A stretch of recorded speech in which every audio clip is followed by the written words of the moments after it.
మీరు చేసే మిస్టేక్ ఏంటో చెప్పనా?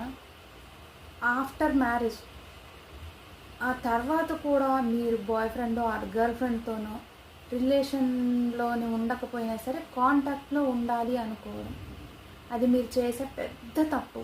కొంతమంది అబ్బాయిలు అమ్మాయిలు వాళ్ళు కొంచెం మెచ్యూర్డ్గా ఉండి అయిపోయింది ఏదో అయిపోయింది ఇంకా మూవ్ ఆన్ అయిపోతాము అని కొంతమంది అమ్మాయిలు కానీ అబ్బాయిలు కానీ హ్యాపీగా ముందుకెళ్ళిపోయి లైఫ్ని లీడ్ చేసుకుంటారు. కొంతమంది అతి తెలివి ఉంటారు. వాళ్ళు ఎట్లా అంటే తప్పేముంది, నాకు ఆల్రెడీ మ్యారేజ్ అయిపోయింది కదా, అవతల వాళ్ళు ఒక ఫ్రెండ్గానే కాంటాక్ట్లో ఉంటే తప్పేముంది అని అనుకుంటారు. బాగా గుర్తుపెట్టుకోండి, ఒక లవర్ ఎప్పుడు కూడా ఒక ఫ్రెండ్ కాలేరు. ఆ కాంటాక్ట్ అనేది ఆ ఫ్రెండ్షిప్ కాస్త ఫ్రెండ్షిప్ వరకు ఉంటే పర్వాలేదు, కానీ అది అక్కడ ఉండక అది మళ్ళీ ఒక రిలేషన్షిప్గా బాండింగ్ అవుతుంది.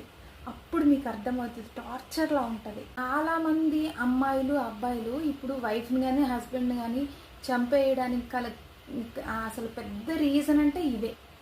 ఎందుకంటే అవతల వాళ్ళు వస్తారు, మళ్ళీ రిలేషన్లోకి పోతారు.